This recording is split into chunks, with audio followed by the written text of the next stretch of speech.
I like that I have watched Iron Fist because I know the basics of his story. I don't like having watched it. Okay. I like having the knowledge that I extracted from watching it. I do not have fond remembrances of watching it. It's I kind of what slept I've through heard a lot of it. Yeah. Yeah. It was our last thing of the night viewing for a long time, and I would often fall asleep. Yeah. Oh well. Can't all be Iron winners. sleep aid is what I used to call it. Can't all be winners. No.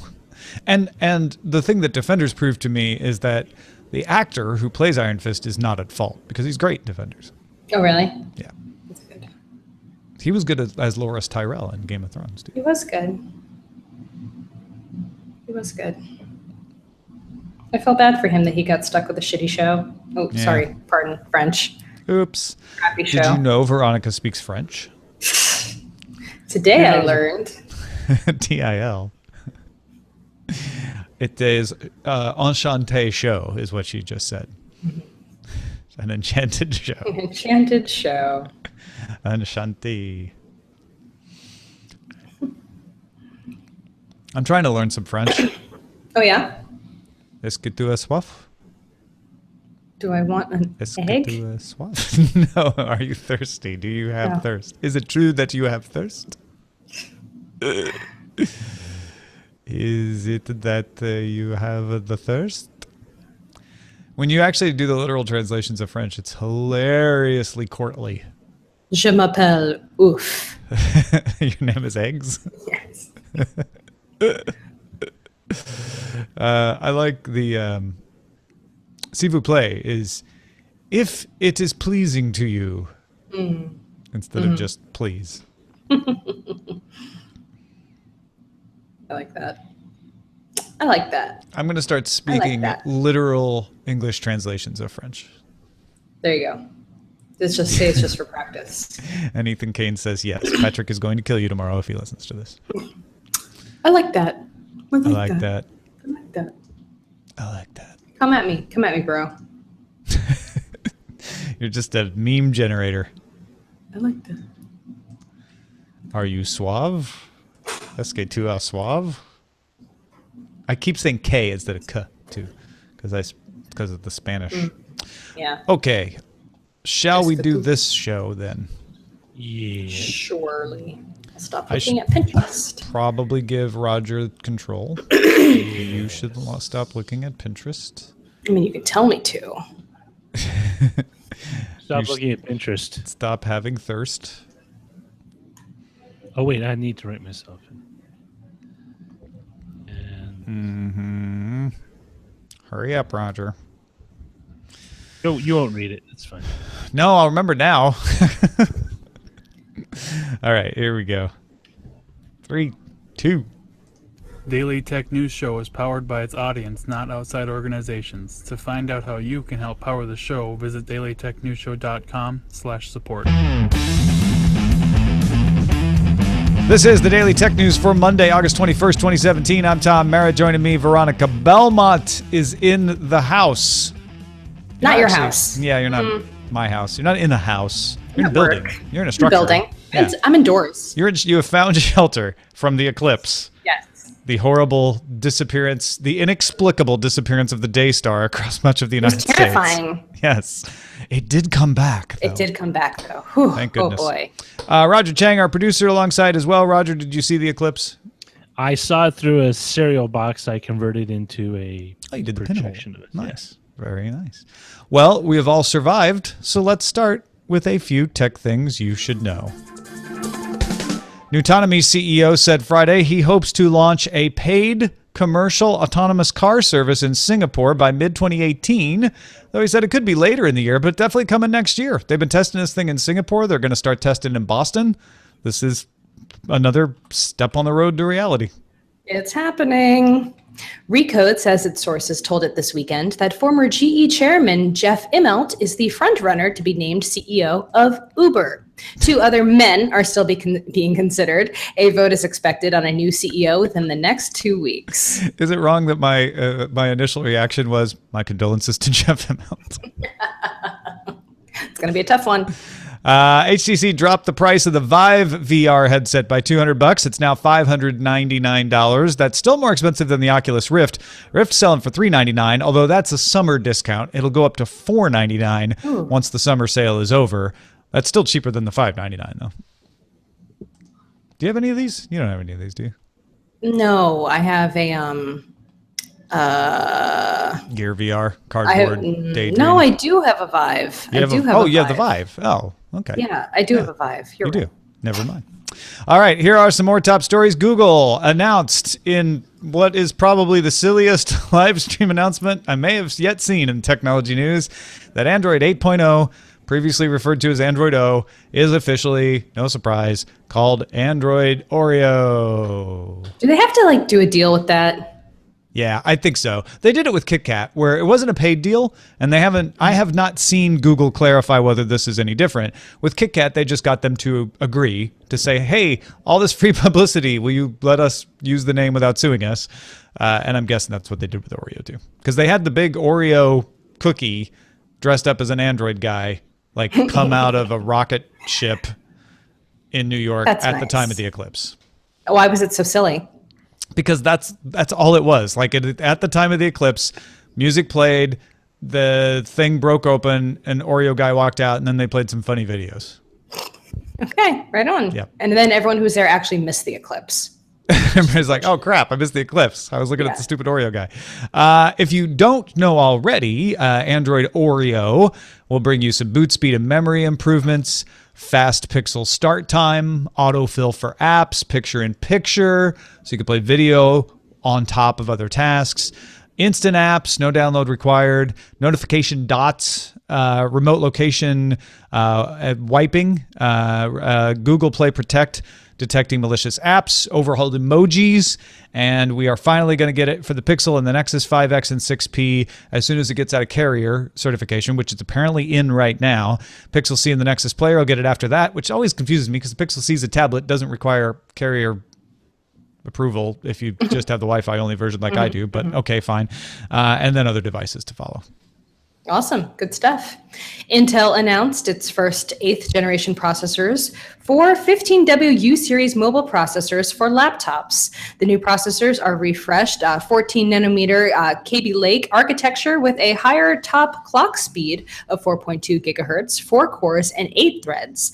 That's twice the previous U series. Intel claims a 40% performance boost over the 7th generation parts. Yeah, this is interesting because we are getting what is Intel's really changing what it means when they call things different things, and this latest one is changing the need of the word generation. I mean, this is still 14 nanometer.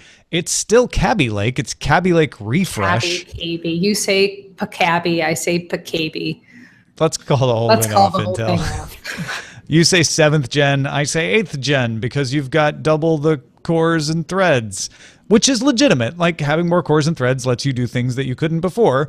But it's hard to think of this as a new generation. It just feels like an improvement on Kaby Lake. Here comes Roger. Well, I was going to add that this is breaking with Intel's long-held convention of every generation being a significant microarchitecture change. And instead, what you see is they're essentially doing product positioning, right? It's like we need to have some of these features in, and it is technically on a newer upgraded FAD process. So it's I mean, the biggest takeaway from this is a lot of people are going to be confused about where everything sits, because now you have names, you have generations that don't match up cleanly. But it might be also a part of Intel feeling that they need to start, making not words but features, making feature sets like the selling point of these things instead of just like, hey, it's a new generation, blah blah blah. Yeah. Like, oh, we got this feature. They got us off the clock speed crack a long time ago. Then they got us off the TikTok crack. They broke TikTok last year, a year or so, and now the generation. I don't even know if it was crack, but essentially it's like they've made a lot of their own words meaningless to me. That's what it ends up being. Microsoft opened pre-orders for the Xbox One X on Sunday. The console can handle 4K, more 4K. It can do games and videos. The Xbox One S, not X, but S. Those are two different letters. Very close. The S can do streaming video and Blu-rays in 4K, but it couldn't do games. Now, of course, the Xbox One X can do it all natively, not upscaling. $499, and there's a limited version, the Project Scorpio version. A lot of people like the Project Scorpio name before they officially named it the Xbox One X. Well, now you can get an Xbox One X launch edition that says Project Scorpio on it. Ooh. And says Project Scorpio on the controller. It's kind of like the launch edition of the Xbox One. What else do you get with it? That's all the other things that you would get from a normal Xbox One X. You don't get any more stuff bundled? Did you talk about the bundles already? Well, the bundles are for Xbox One S. That's the Minecraft edition, as well as the Middle-earth Shadow of War bundle. But that's the S, not the X. Okay. Got it. Okay. Well, now I'm like, am I even reading the same thing? Okay. Moving on to row 18. At the International Joint Conference on AI in Melbourne this weekend, 115 artificial intelligence and robotics specialists released a signed letter to the United Nations on the use of lethal autonomous weapons. The letter urged the UN Conference of the Convention on Certain Conventional Weapons to, quote, work hard at finding means to prevent an arms race in these weapons, to protect civilians from their misuse, and to avoid the destabilizing effects of these technologies. Among the signers were Element AI's Yoshua Bengio, DeepMind founder Mustafa Suleiman, Aldebaran Robotics' Jerome Monceau. That's just good because you're doing the French now, and Tesla and SpaceX's Elon Musk. Yeah. So the Tesla and SpaceX, as it's written there, as a Tesla. I called him Boring Company CEO Elon Musk in Daily Tech Headlines. I also messed up the Xbox One S's 4K capabilities in Daily Tech Headlines. Apologize for that. Implied it didn't have any 4K. It does. But yes, this is not as damning of a statement as it is being billed in some headlines. This is saying we are very glad that the UN has started a working group on this. We are sad that its first meeting was canceled, and we think it's really important that that meeting happened. The meeting was canceled because of the lack of dues being paid by some members of the United Nations. They say, we call on those countries to pay those dues, get this thing working, because we really need to figure out autonomous lethal weapons and the restrictions thereon before it's too late. Now, they believe that it's very dangerous. They don't in this letter say they should be banned. And a lot of headlines are saying they're calling for the ban. And I think a lot of signatories to this letter would like them to be banned. But the letter says what you said, which is find a means to prevent an arms race, protect civilians from misuse, and avoid destabilizing effects. If that means a ban, great. But I like that they went for, these are the results we want to have. We're not telling you how to get to those results. Let's work on getting to them, though. Right. Yeah, this is a big deal. I mean, it's important to have a lot of different smart people working on this because this could be the future of warfare. It already is the future of warfare. And it's scary. I sometimes think folks like Elon Musk may be overdoing it, in public anyway, on the dangers of AI and things like that. But I hesitate to ever say that, because as soon as you say that, then you regret your words later when it turns out that he was right. And so I do get the rationale, which I think Elon Musk has misunderstood sometimes, of saying, we don't know how this works, and we don't know what the fallout could be, and the fallout could be very dangerous for humanity. Let's figure that out before we start using these in a widespread way. He's not talking about current AI. He's talking about advancements that are coming quickly. And this is one of those advancements. You don't want the guns to decide who gets shot. Yes, that'd be great. Yes. It's interesting because a lot of the stuff kind of exists already in limited fashion to various capacities, right? You have, like on all ships, they all carry close-in weapon systems that are essentially automated, and they're aimed currently at missiles that head toward the ship. It wouldn't be very difficult to rearm them or retarget them to, say, like a pirate, like on a dinghy or a ship that's going alongside. I mean, a lot of those weapons already have been retasked for that purpose, but they have a guy with a gunner, but they use an IR sensor. Wouldn't be that difficult to automate that portion of it. And so I think, we're coming to kind of a cresting point where, the technology will get so ahead of the human as well as political ability to kind of decide where goes what. And I think what the folks who are signing this letter are pointing out is that is still a human deciding targets. It's when the weapon itself decides targets, where you don't have to tell it whether to target the missile or the dinghy. It estimates the threat itself. That's when it starts to become very problematic. Not to mention the idea that if you have autonomous weapons that can go out in the field and go to war, you are more likely to go to war because you don't have as many casualties. If the temptation might be there. Yeah, casualties on your side at least, yeah. right? Yeah, exactly. You're not risking as many of your own people. A report from Nielsen shows that 60% of those aged 18 to 34 use 2 or more apps for streaming music. Okay. Only 39% of those of us older than 35 use more than one streaming app for music. 18 to 34-year-olds are also 21% more likely to choose songs to listen to rather than go with like a Pandora style where you're like, I like this kind of music, just pick it for me. And yet 95% of 18 to 34-year-olds still listen to AM or FM radio weekly on top of their streaming apps. That's up from 92% in Q4 2016.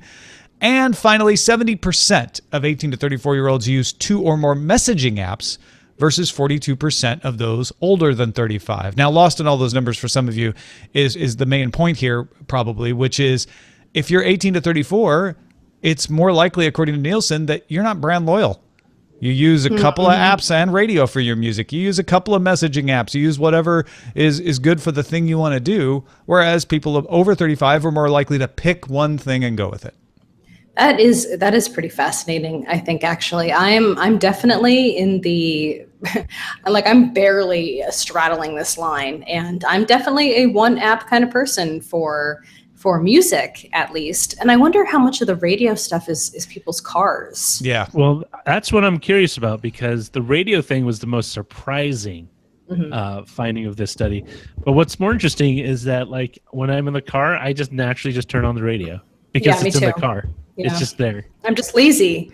Like we have both of our phones can potentially sync up via Bluetooth, but they have to switch off. We don't have one that accepts both of them, so it's kind of a pain. Yeah. And so I'm just like, whatever, I'm just driving for 10 minutes. I'll listen to the radio. I don't want to deal with it.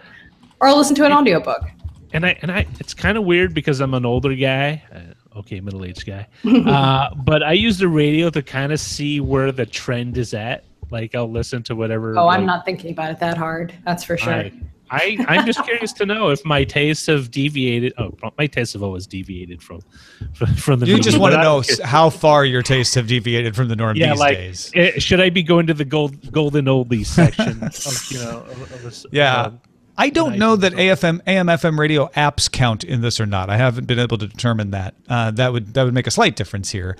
But I think the gist of it is the same. Whether I'm listening to an AM station or an FM station on my app or not, I'm deciding to listen to radio, which goes counter to the idea that when I'm listening to a streaming app, I pick the music because the radio station picks the music for me. But yeah, like you, Veronica, Eileen and I have Bluetooth in her car. I don't have it in my car. And because of that, a lot of times she just gives up because, I didn't pair this time. I don't want to deal with it. Yeah. I'll just listen to the radio because it works. Exactly. Yeah. Hey, folks, if you want to get all the tech headlines each day in about 5 minutes, be sure to subscribe to dailytechheadlines.com. You can get it on the Anchor app. It's a special app that allows you to flip through the stories in case there's some that you've already heard or you're not as interested in. And you can make calls into the station and everything. So you can find us there at anchor.fm or just look for the Anchor app in your app store. You can also get it as a podcast at dailytechheadlines.com and on the Amazon Echo as a flash briefing. For our discussion today, we pulled up a BBC story by Tim Hartford called "Why Didn't Electricity Immediately Change Manufacturing?" Now, this is a bugaboo of mine, is to go back and say, look at how old technologies affected people and what they were scared of, and you'll find that it's almost always exactly the same thing that we're facing now. I'm curious, before we go into a little bit about what the article said, Veronica, what appealed to you out of this story? I just think it kind of shines a light on how fast we assume societies catch up with technology. And sometimes that's true. I mean, I think it's very clear that with something new like ride sharing, like Uber or Lyft, that we adapted as a society pretty quickly, even though the laws haven't necessarily caught up with it or the unions haven't necessarily caught up with it. Our mindset around it definitely caught up. And if you look back in history, you can learn a lot about how different technologies have shaped societies and how sometimes they took a little longer to catch up because people were just so, rooted in what they were doing and also had the infrastructure set up in such a way that they weren't optimizing for the new technology until much later when they were able to completely reconstruct how their factories were created and how, the buildings were set up. And there's a lot that goes into that.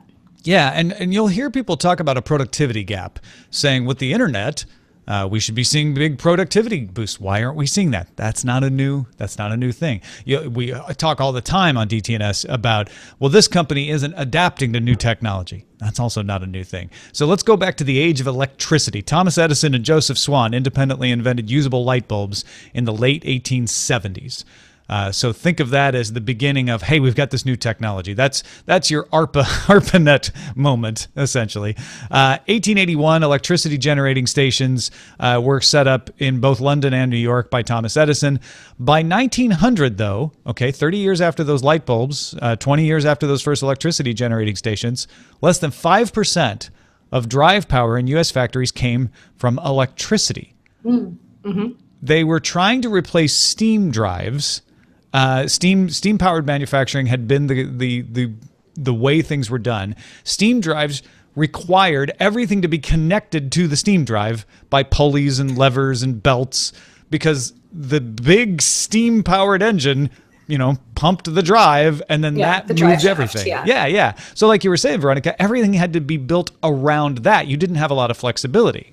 And you needed a very specific kind of space. You needed a space that was open and large enough to be able to fit these machines. They had to be oiled constantly. They had to, people had to, take care of them and make sure they were well maintained. Of course, all that's still true, as history went on. But they had developed a very specific skill set in taking care of these machines. And the advent of electricity and bringing that into factories enabled them to really have smaller, brighter spaces, be able to have the layouts of the rooms completely change. They were much safer. They were able to hire people who were very attuned to other kinds of skill sets. They could pay them more. There were all these different factors that kind of went into it, but it did take them to kind of have to think, okay, we need to think for the long term here instead of the very near term, because the near term was still profitable. And, steam wasn't going, it wasn't a resource that was going somewhere. It's not like they were running out and they had the rush to change everything. There wasn't a lack of steam. Yeah. So they were okay there. They just had to be like, okay, well, we just have to take a hit now to kind of rebuild these factories and retrain people and understand that we're going to make more money in the future because of it. And what caused a lot of delay is the companies that did take the risk and replaced their steam drives with electric ones at first didn't see the savings. They had to spend a lot of money. They put in this electric drive and not much changed. And people started to say, see, this electricity thing's a fad. Steam works just fine. You spend all that money, and then what? You don't save a lot of money because they just put the electric motor in place of the steam drive. They didn't do any other adaptation. They didn't do all those things that Veronica was just talking about.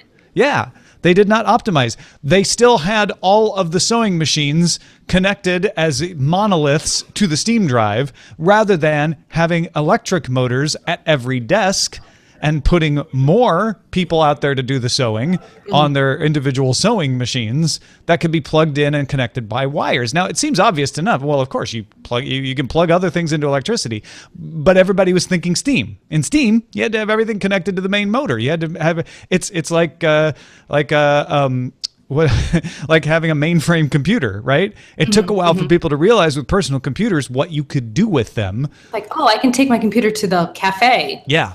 With a laptop, right? Laptop, like the getting the mindset away from like a mainframe and like a giant computer in one room that you have to go to versus being able to take your tiny pocket computer with you wherever you go. Like you need a leap of imagination there. Now, in the 1920s, productivity began to soar because it had been 50 years since that first introduction of the idea of being able to use electricity, and manufacturers finally were coming along, either starting new or finally figuring out, oh, well, we have this flexibility, we should use it, and changing how they were able to do this. That's when you start to see assembly lines. That's when you start to see productivity rise. Productivity, actually becomes a thing. Like the practice of productivity and optimizing for productivity becomes a huge trend in industrial America. And it's actually really funny too. Some of those lessons are still being used today in productivity research. It's really interesting. And that could be a problem because now we're not optimizing for our immediate future. Right. And even as recently as the 1980s, economist Robert Solow was saying you can see the computer age everywhere, but in the productivity statistics, because even though we got these PCs on people's desks, we were still using them as if they were mainframe computers in a lot of cases. It wasn't until the year 2000 that productivity began to lift again because of computers. And a lot of people were crediting that productivity lift to the internet. But the internet was so young, especially the World Wide Web was so young, that while companies reorganized around what computers would do, they didn't reorganize around what the internet and networks could do. And we are seeing a productivity lag now, and it's reasonable to think that part of that, maybe not all of it, is because we haven't figured out how to reorganize around the internet. We're still working like a 1980s era computer organization, even though we have the ability to do things in an entirely different way because of networking. It's really interesting, I think. It's actually pretty cool, and it makes me hopeful that we will continue to optimize for this new world that we live in. I know the internet definitely does not help with my productivity, but I think the internet as infrastructure could definitely in the future help with my productivity. Well, I mean, we're talking about the difference between the internet That's as the internet versus the internet as a platform or a part of our infrastructure, which it is. Well, I'm wondering how much of that has to do, for example, the steam engine and even computers, how much of the legacy infrastructure you have to deal with. Moving to electricity, if you could just kind of clean sheet a new factory, you don't have to worry about any of the old machines that you need to bring along. Would that have made it the jump easier? Because like, oh, I'm going to start a new factory. I got these electric motors and stuff. I don't need to worry about bringing on the old sewing equipment. I don't need to worry about bringing all the old equipment because I'm starting fresh. And I'm wondering if the same thing with computer integration is that, for the longest time, people were still printing out mail and taking that piece of paper and then sending it off to someone else. And we haven't even hit widespread broadband adoption yet. I mean, people are still working in dial-up speeds in many parts of the country. That's not optimizing for the internet as a country on the whole. And across the world, I mean, it's the numbers of people who don't even have access to the internet are still staggering. So like, we can't even talk about what the potential of the internet will be for productivity in the global workplace until we actually can say that a good number of the people in the global workforce have access to internet that is at least at broadband speeds. Part of it is being able to start fresh and say, well, I'm going to use the tools that I have and do what those tools allow me to do instead of using this old pattern based on having a Steam drive or whatever. Part of it is also not knowing what that new technology really allows you to do. There's things that people are doing with the internet now that I don't think anybody in the 90s realized you could do. Look at Twitter, for instance. You know, for good or ill, it has changed the way we communicate, and no one in the 90s predicted Twitter. Well, okay, right. You're going to send me 2 examples of somebody who said something that sounds a little bit like Twitter, but most people were not saying that's how it's going to be worked. Facebook the same way, Instagram the same way. And those are just popular social networks. You know, forget all the other kinds of systems and client service and cloud computing that were not necessarily what we were thinking of when the web first arrived. It takes a while to figure out what a technology is good at, and then adapt your business practices to that new technology. And so we're in the middle of that process right now. It was funny when you mentioned internet as a productivity drain. One can make the same argument about the Steam drive, right? When you were connected to the Steam drive and that thing didn't slow down and you had to make sure you didn't get your scarf caught into it, you paid attention. You didn't goof off. You couldn't goof off. You had to go at the process of the Steam drive. Once electricity came around and you could have small electric motors and you could have one at your own desk, well, then goofing off became more possible, right? Because hey, I could just lean away from my machine and I'm not going to get my scarf caught in it, right? I have my own machine, but productivity went up. So we always exaggerate the productivity drain aspects of these things. Yeah, I think you could be right. Yeah. Well, thanks to everybody who participates in our subreddit. You can submit stories and vote on them at dailytechnewsshow.reddit.com. It's a way for us to find all these cool, interesting takes on technology. And you can also do them at facebook.com/groups/dailytechnewsshow. Time to check in with the amateur traveler with a tip for tech in Rome and elsewhere. This is Chris Christensen from Amateur Traveler with another Tech in Travel Minute. I was just in Rome, and one of the things that's nice about the city of Rome is one of the things that was unusual on this trip is I found a kiosk right near the Roman Colosseum, just outside the Colosseum metro station. Okay, apologies. We're going to try that again. Here we go. Tech in Travel Minute. This is Chris Christensen from Amateur Traveler with another Tech in Travel Minute. I was just in Rome, and one of the things that's nice about the city of Rome is if you're carrying around a water bottle, you can always refill it. But one of the things that was unusual on this trip is I found a kiosk right near the Roman Colosseum, just outside the Colosseum metro station, that had not only cold refrigerated still water, but also cold refrigerated fizzy water, with lines, of course, lined up. But what the other interesting thing about that kiosk is that it also had 4 places that had USB ports where you could charge your cell phone, which is very cool, although it is a reminder that when you're doing something like that there or at the airport or someplace else in a public place, it's a great time to have a data block USB cable in your kit, that it could prevent any malware from coming onto your phone through the data port of your USB when you charge your phone in a public place. So that might be something you think about for your next trip. I'm Chris Christensen from Amateur Traveler. So when in Rome, still be careful of USB ports. Yes. It's not an exception.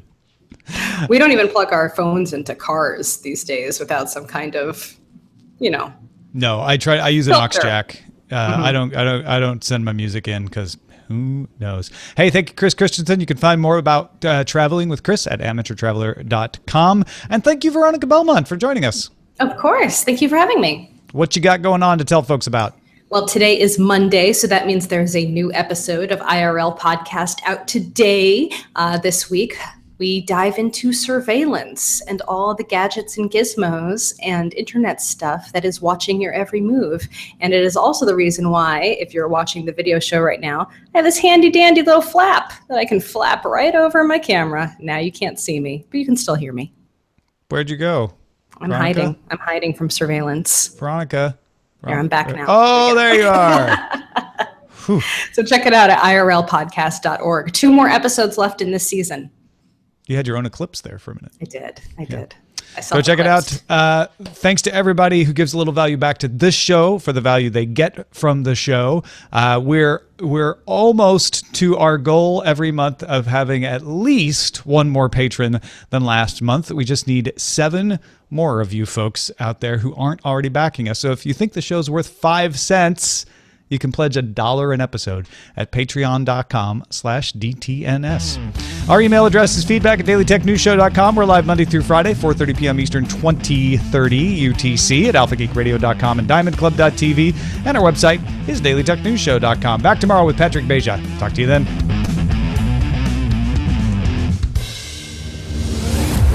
This show is part of the Frog Pants Network. Get more at frogpants.com. Diamond Club hopes you have enjoyed this program. Alrighty. I don't know why that happens with Amateur Travelers second week. Oh, really? Yeah, and I tested it before the show and it was fine. Yeah, it's weird. Because he's not of this earth Maybe that's it. or of our dimension. He's from Earth 12. Possibly he's from Earth 12. Title. Yeah, what should we call it? Android. Oh, so awful intro. Oh, it's Oreo. Brave new non-productivity. When electricity picked up steam. Scarfing up progress. Oh, I That's a like good that. one. Yeah. Scarfing up Electricity picked up. I like when electricity picked up steam. Google has the white stuff. You say 7th gen, I say 8th gen. Don't let Skynet I think they happen. missed the joke there. All my X's are not S's. You don't want the guns to decide who gets shot. I like that too. Mobile killed the radio star. I think Except video it killed- didn't, No, apparently. it was video. You needed to look better than Well, no. singer-songwriter. I mean, not to get pedantic, but radio usage went up, so it doesn't even fit the story. The radio star is apparently doing okay. Tech progress is electric. Tech, what does this thing do? Veronica's in the house. What's happening? When electricity picked up steam is the top. Yeah. I like that one. I also like you don't want the guns to decide who gets shot, but the electricity one is the main topic. So I say we go with that one. And I'm going to talk in Okay. my Steam era voice. Steam era. Stemera. Stemera. Now the other question is whether I can edit out that little weird bit with tech and travel. Because sometimes, well, actually, I know how. I know how I can make sure that I can hear it. Sometimes I can't hear Audacity, which I don't need to. You don't. Usually. Except for in these rare cases when I make changes. There will be a Cord Killers tonight. Yay. Yeah, Brian Brushwood is out of town, but I'll be hosting with Bryce Castillo and Sean Hollister from CNET. So no Brushwood. But Yeah, yes to Brushwood. Cord Killers. I know. It's going to be, I think it's the first time I've hosted Cord Killers without Brian. He's done it before without me. So it's going to be a little weird. I don't think I've ever hosted Sword and Laser without you. You interviewed people with did. Josh, but I think that's the Yes. closest we've ever come. Right. Is Josh your alternate? He has been in the past. Sort of. Yeah, I guess so. Yeah, and I've done the same. I've interviewed people without you. All right. So Roger, you made a you Made a what? you made a note of where I needed to edit, right? Yeah, right when it got really distorted with the audio. It was Thanks.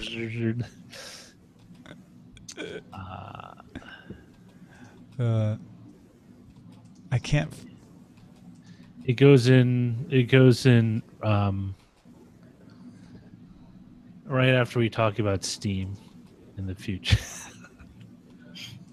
So unhelpful. So unhelpful. What I would do is go backwards and find where Veronica talks about.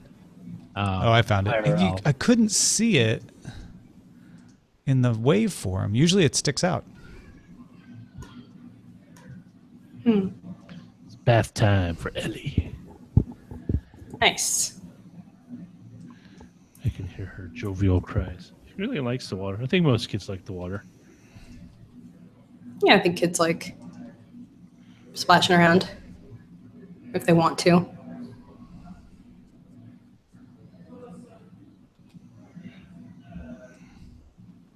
Oh, 2 more weeks and off to preschool. Got her a lunchbox, a little cold pack to keep whatever food she needs to eat. Sustenance.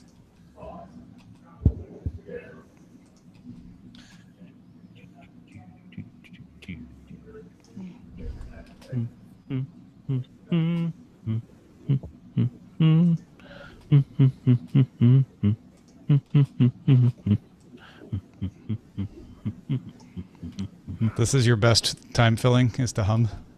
Oh, sorry. I'm supposed to be on a 2:00 call, so I should probably see if I can get in on that. All right. Thanks, Veronica. Thank you. I'll see you guys later. Bye. Bye. All right. Hold on one moment, please. Tell me if this sounds right.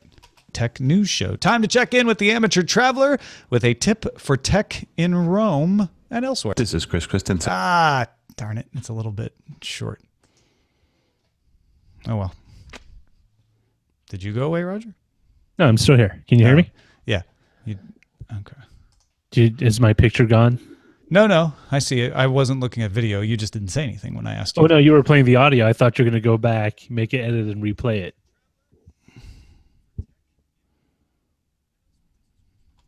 It's good audio. I have one of those USB cables that has no data connection, just for power. So I just use that. And I can tell because it's the spring-loaded one on the both ends that wraps into that little circle dealy. All right. It's going to sound a little weird. Here's to check in with the amateur traveler with a tip for tech in Rome. This is Chris Christensen from... There we go. Good. All right. Rome. Where you want to roam. And elsewhere. The elsewhere was just too close to his first word to make it work. Because I had to split it off. Anyway, so that's going to happen. There you go. That's why you guys hang out on the post show, right? See how we don't make sausage, but we do make editing. Sausage editing. What is making sausage but editing the entrails of an animal? I don't know. When electricity picked up steam. Probably made a lot of places a lot more comfortable to work too. Yeah. Because they had more room. They didn't have to all be like cramped in around the steam drive. Well, you think about all the noise that all those gears and belts would make.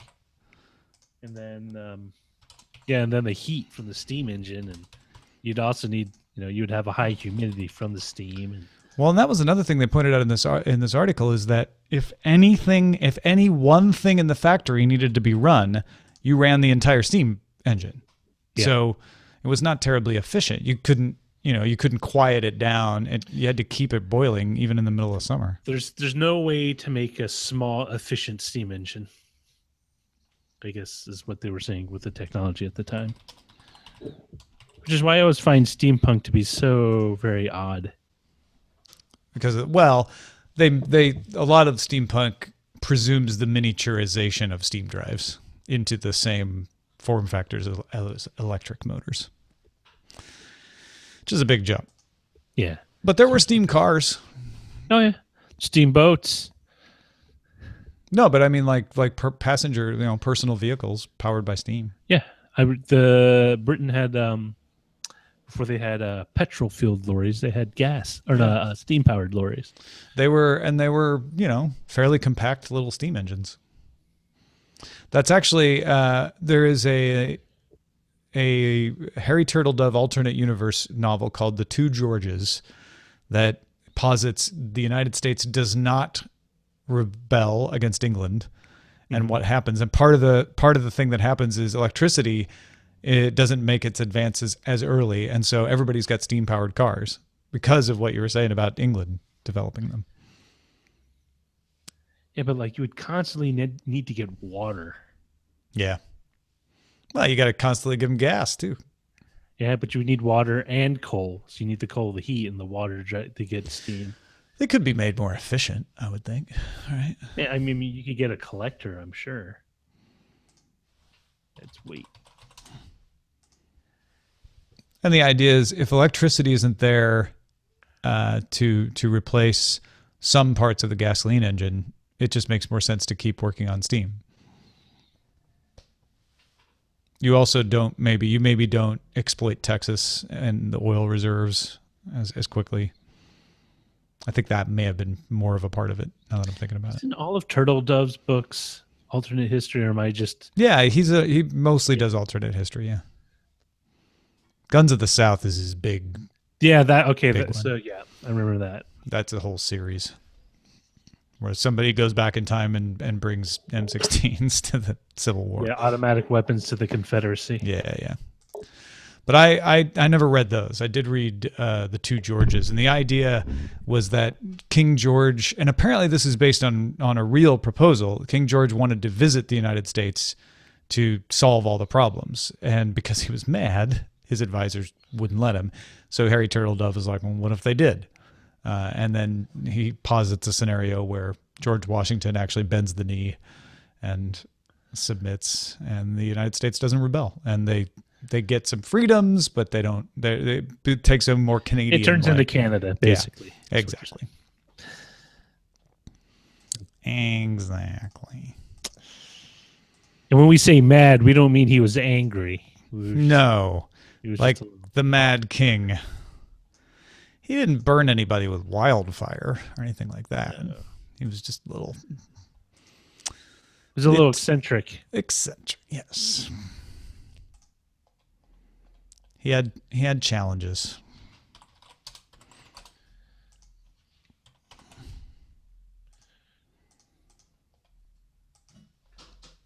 I mean, he's a historical figure. Is it still okay to call him mad?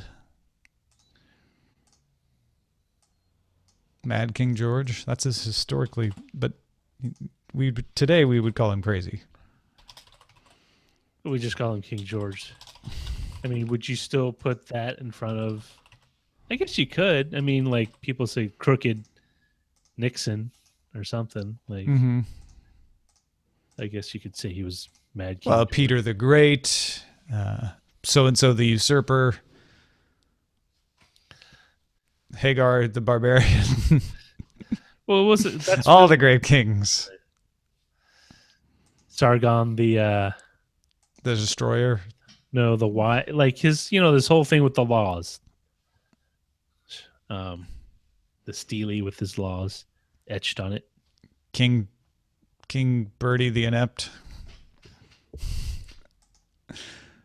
There's descriptions of monarchs, historical descriptions that aren't flattering. Vlad the Impaler, thank you, Strike It Rich. Yes.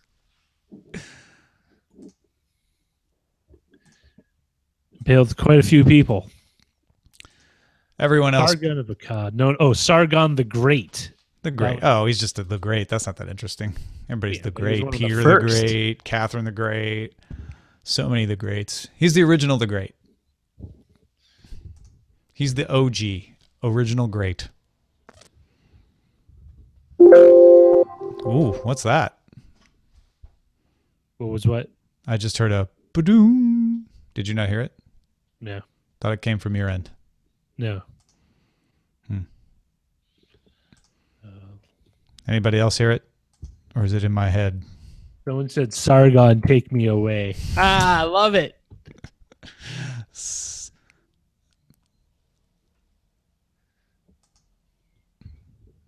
They were the Mesopotamians. Sargon, Hammurabi, Ashurbanipal. and Gilgamesh. Yeah, everybody else heard it too on the stream, so it must have come from you, Roger. Oh, I'm sorry, I didn't hear anything. Oh, that's weird. That's even weird too, because you shouldn't hear anything other than my it was voice. some kind of alert noise. Maybe I pressed too many keys. This is the thing. I don't hear it, so I can't tell. Yeah, it's getting routed somewhere where you can't hear it, but it goes out on the stream. That's unnerving. What else is getting routed there?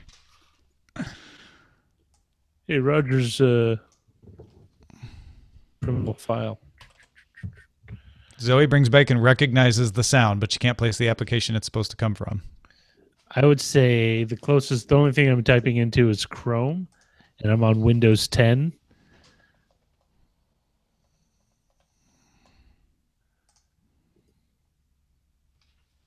It came from inside Roger's computer. Boom, boom, boom. Okay. We are published. We are good for the day. Thank you so much for joining us and talking some tech. We hope you enjoyed it. And we will see you again tomorrow. Bye.